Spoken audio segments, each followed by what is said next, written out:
মামার বাড়িতে এসে চলে এসেছি এক জায়গায় বিনা নিমন্ত্রণে খাবার খেতে। এখানে কিন্তু আমাকে আর গৌরীকে নিমন্ত্রণ করা হয়নি।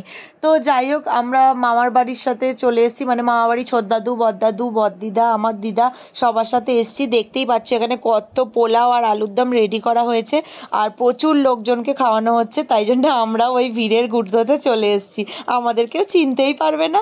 তো যাই হোক, দেখতেই পাচ্ছে কত সুন্দর প্যান্ডেল করেছে। আর এখানে একটা হয়েছে বজরংবলী ঠাকুর। তো এই ঠাকুরের পুজোর জন্যই এখানে খাওয়া দাওয়া করানো হচ্ছে। তো ঠাকুরটা দেখতে খুবই ভালো হয়েছে, বেশ বড়ই হয়েছে। তো এই হচ্ছে বজরংবলী। আর পাশে যে মন্দিরটা দেখতে পাচ্ছ, এই মন্দিরটা হচ্ছে আসল মন্দির, মানে এই মন্দিরে ছোট্ট আসল মূর্তি আছে আর পাশের মূর্তিটাকে হয়তো বিসর্জন দেওয়া হবে। তো এখানেও দেখলাম তুলসীর মালা পরিয়ে ভালোভাবে পুজো করা হয়েছে। তো গৌরী, ছোটদিদা, বড়দিদা আমরা সবাই ওইদিকে লাইন রেখে চলে এসেছি এখানে ঠাকুর দর্শন করতে। তো ওখানে তো এত পরিমাণে ভিড়, তোমরা গেলে দেখতেই পাবে। তো ভালো হাওয়া দিচ্ছিল। আর দিদা দেখো, পুজো হয়ে গেছে জানোই, দিদা হাঁটতে পারে না, তবুও দিদাও চলে এসছে ঠাকুরটাকে নমস্কার করতে। তো তারপরে দেখো শুধু লাইন আর লাইন, আমরা যে কখন বসতে পারবো তার কিন্তু কোনো গ্যারেন্টি নেই।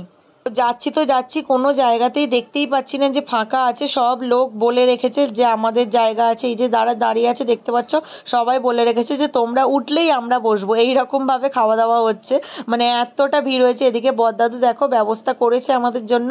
তো যাই হোক, আমি আর গৌরী দাঁড়িয়ে আছি। প্রচণ্ড গরমও করছে এখানে, মানে যেহেতু এরকম মানে খাওয়ানো বিনা নিমন্ত্রণে, সেই জন্য সবাই এসছে বলতে পারো, অনেকে এসছে। মানে আজকে বোধহয় পুরো চুঁচুড়োর এই দিককার মানুষরা রান্নাবান্নাই করেনি, সবাই এখানেই এসছে ভোগ খেতে। তো ছোটদাদু অলরেডি ভেতরে ঢুকে দাঁড়িয়ে আছে চেয়ার ধরে। এদিকে দিদা তো একটা চেয়ার ধরেই রেখেছে, বলছে আমি এই চেয়ারটাতেই বসবো। এই রকম অবস্থা। তো আলটিমেট আমরা 8:45 জায়গা পেয়েছি। ছোটদিদা তো দাঁড়িয়েই আছে, লোকটা উঠলে বসবে, এই রকম অবস্থা। আর দিদা আমাদের ডেকে বলছে এই থালাটা ধুয়ে নিবি, থালাটা দেওয়ার পরে।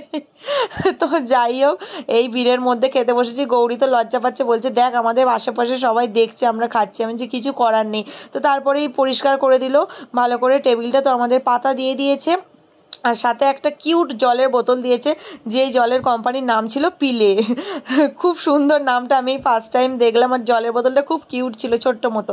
তারপরেই দিয়ে দিয়েছিল গরম গরম পোলাও, যেটার মধ্যে ঘি চপচপ করছিল আর নুন মিষ্টি একদম পারফেক্ট ছিল। সাথে ছিল কাজু বাদাম কিশমিশ, গোটা গরম মশলা স্বাদ। আর তার সাথে দিয়ে দিয়েছিল গরম মশলা আর মেথি, কাসৌরি মেথি দেওয়া তোমার আলুর দম, ঝাল ঝাল আলুর দমটা বেশ ভালো লেগেছে আমার। আমি দুবার রাইস নিয়েছিলাম আর আলুর দমটা একবারই নিয়েছিলাম, যেহেতু ঝাল ঝাল ছিল। তো দেখো আমি কেমন গপ গপ করে খেয়ে নিচ্ছি। যেহেতু আমি মিমিকে আনিনি, মিমিকে বাড়িতে অপর্ণার কাছে রেখে এসেছিলাম, ওই জন্য আমি তাড়াতাড়ি করে খাচ্ছি, কারণ বাড়ি গিয়ে আবার ওকে খাওয়াতে হবে, দিদাও মাকে খেতে দেবে সেই জন্য। তো তারপরেই দিয়ে দিয়েছিল এখানে ড্রাই বোঁদে। বোঁদেটাও খুব সুন্দর ছিল, রসালো বোঁদে দেয়নি, বোঁদেটা বেশ ভালোই ছিল। গৌরী এখানে বোঁদেটা খেতে পারিনি। তো বড়দিদাও সর্দিটাও খাওয়া হয়ে গেছে। তো তারপরে বাড়ি চলে গেলাম। বাড়ি যাওয়ার আগে তোমাদের লাইনটা একবার দেখিয়ে দিলাম, দেখো।